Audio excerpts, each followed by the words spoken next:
سننے والوں کی خدمت میں آداب۔ آج انتخاب کیا ہے اردو کی آخری کتاب، یہ ابن انشا کی تحریر ہے، اور اس کا دیباچے میں یہ لکھتے ہیں کہ یہ کتاب ہم نے لکھ تو لی، لیکن جب چھاپنے کا ارادہ ہوا تو لوگوں نے کہا ایسا نہ ہو کہ یہ کورس میں لگ جائے، یعنی ٹیکسٹ بک بورڈ والے اسے منظور کر لیں اور عزیز طالب علموں کا خون ناحق تمہارے حساب میں لکھا جائے۔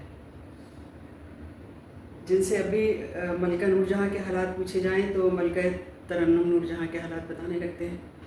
ہم نے امتحاناً اس کا مسودہ ٹیکسٹ بک بورڈ کے چیئرمین میر نسیم محمود صاحب کو بھجوا دیا، اور جیسا کہ آپ نے ملاحظہ فرمایا ہوگا انہوں نے گہرا غور و خوض کرنے کے بعد اسے نامنظور کر دیا۔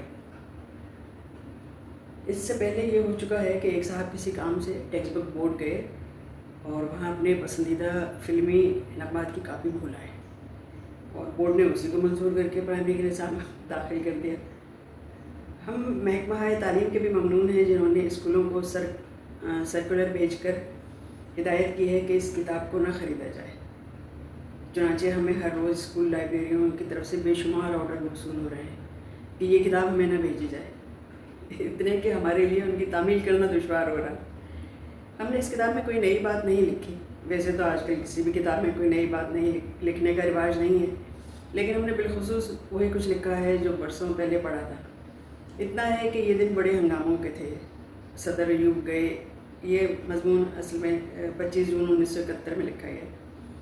تو کہتے ہیں صدر ایوب گئے، جلسے جلوس آئے، جمہوریت، سوشلزم، فتوے اور الیکشن کے غلغلے بلند ہوئے۔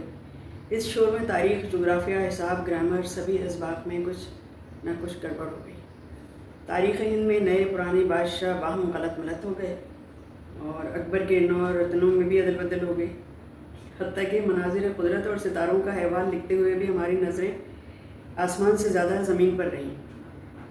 بعض بادشاہوں کا احوال ہمیں اولیاء اللہ کے باب میں لکھنا تھا، لیکن بادشاہوں ہی میں لکھ گئے۔